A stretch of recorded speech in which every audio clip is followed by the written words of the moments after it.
ముఖ్యంగా తెలుగుదేశం పార్టీ సోదరులకు కూడా నేను విజ్ఞప్తి చేస్తున్నాను. ఈ రోజు ఒక సరికొత్త చరిత్ర సృష్టించబోతున్నాం. కావలి నియోజకవర్గంలో ఒక మేకవన్య పులి, ఒక రౌడీ, ఒక గూండా, ఒక రాజకీయ ధ్యేయంగా పదవే ధ్యేయంగా పనిచేస్తున్నటువంటి వ్యక్తి తెలుగుదేశం పార్టీలో పోటీ చేయబోతున్నాడు. ఈ మాట నేను ఎందుకు చేయబోతున్నానంటే చెప్పానంటే ఈయనకి పదవి అంటే దేనికైనా సిద్ధం. దీనిలో భాగంగా గతంలో జల్దంకి ఎంపీపీగా ఈయన పదవి కోసం ఆ రోజు ఎంపీటీసీని కిడ్నాప్ చేసి 144 సెక్షన్ పెట్టి ఎంపీపీ ఎన్నిక జరిపిన మాట వాస్తవం. అంటే ఆయన పదవి కోసం దేనికైనా సిద్ధపడతాడు.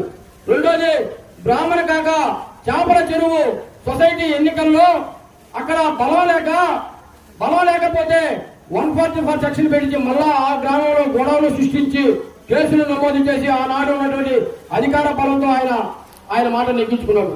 రేపు కూడా జరగబోయే ఎన్నికల్లో మనం కావలి నియోజకవర్గంలో ఉన్నటువంటి ప్రజలు ఏ పార్టీలో ఉన్నా శాంతి కాముకులు, కేవలం రాజకీయ విభేదాలు, సిద్ధాంతపరమైన విభేదాలు తప్ప ఎవరికి కూడా వ్యక్తిగత ద్వేషాలు, వ్యక్తిగత విభేదాలు ఉండవు. కానీ ఈ నాయకుడు ఈ విభేదాలు సృష్టించే దాంట్లో మొదలుంటాడు, జనాలను రెచ్చగొడతాడు, రకరకాల విన్యాసాలు చేస్తాడు.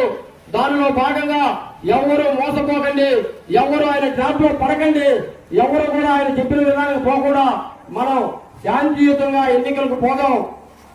ప్రజలు ఎవరి వైపు ఉంటే వాళ్ళని విజయం వరిస్తారని చెప్పి కూడా నేను కావలి నియోజకవర్గ ప్రజలకు తెలియజేస్తున్నాను.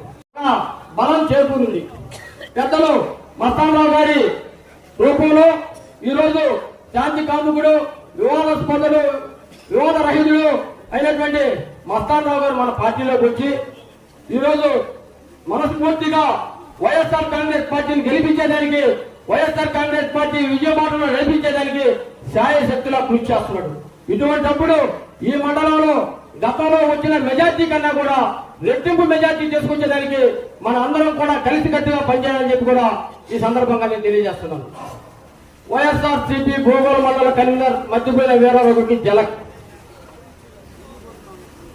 టీడీపీలో చేసిన వైసీపీ నేతలు నేను ఛాలెంజ్ చేస్తున్నా.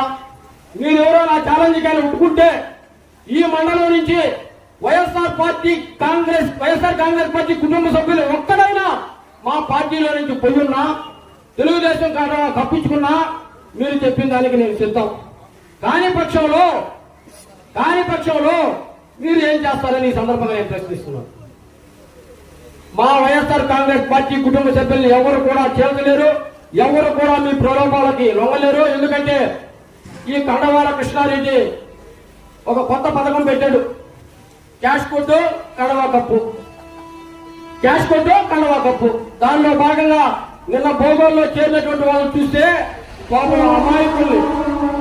అమాయకుల్ని వాళ్ళని తీసుకెళ్లి వాళ్ళకి ఏదో 500 ఇస్తాం, కోట బాటిల్ ఇస్తాం అని చెప్పి కండవాళ్ళు కట్టే స్థితికి తెలుగుదేశం పార్టీ నాయకుడు ఆయన ప్రవేశపెట్టినటువంటి పథకం ద్వారా చేస్తున్నాడంటే సిగ్గుచేటు. ఈరోజు నేను మళ్ళా ఛాలెంజ్ చేసి చెప్తున్నా, ఆ కడవల కృష్ణారెడ్డికి కానీ లేదా ఆయన తరఫున వకతా తీసుకున్న వాళ్ళకి ఎవరికైనా కానీ మా భోగోలు